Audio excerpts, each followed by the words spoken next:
Shalom, Assalamualaikum warahmatullahi wabarakatuh. Selamat siang Tribuners. Senang sekali saya Feby telah bisa hadir kembali menyapa Tribuners siang hari ini dalam program Live Report Toraja Kamis 13 Februari 2025. Tribuners, untuk berita pertama kita di siang hari ini, Badan Meteorologi, Klimatologi, dan Geofisika BMKG Toraja mengingatkan masyarakat untuk meningkatkan kewaspadaan terhadap potensi bencana hidrometeorologi menjelang puncak musim hujan pada Maret hingga April 2025. Selengkapnya kita akan mendengarkan laporan langsung dari reporter Tribun Toraja rekan Freddy Samuel. Silakan rekan Freddy. Ya, terima kasih PB dan selamat siang Tribuners.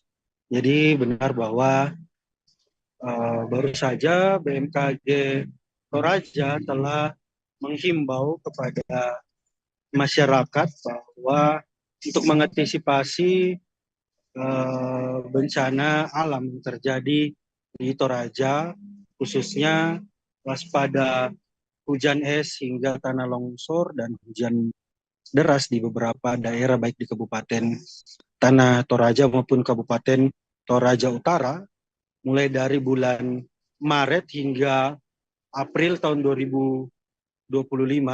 Hal ini disampaikan oleh Kepala BMKG Toraja, Dr. Heri Ismanto.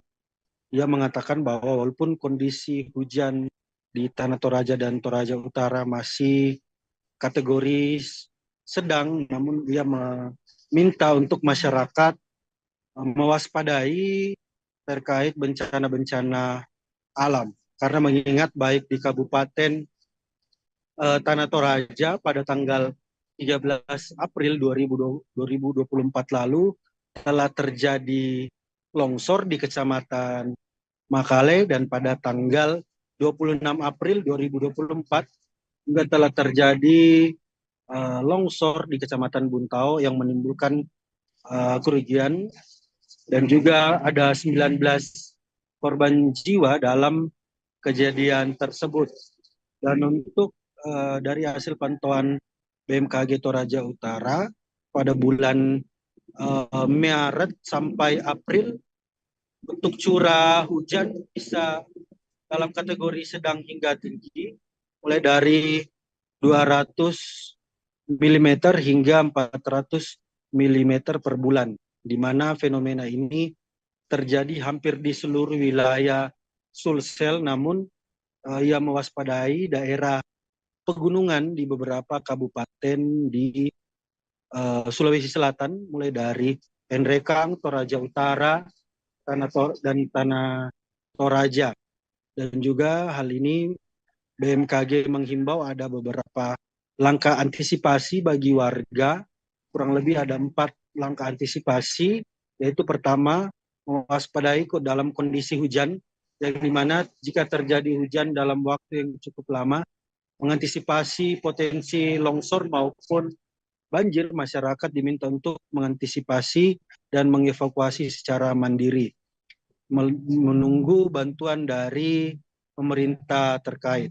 Dan poin yang kedua ialah memperhatikan kondisi lingkungan sekitar. Jika muncul ciri retakan atau pergerakan tanah di rumah atau di kediaman masing-masing, itu merupakan indikasi awal adanya potensi pergerakan tanah dan berpotensi terjadinya longsor.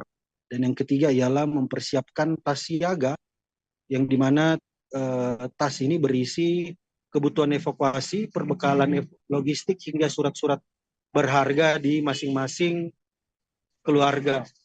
Dan yang keempat ialah terus memantau informasi dari BMKG terkait peringatan dini melalui sosial media BMKG Toraja. Seperti itu, PB saya kembalikan ke studio.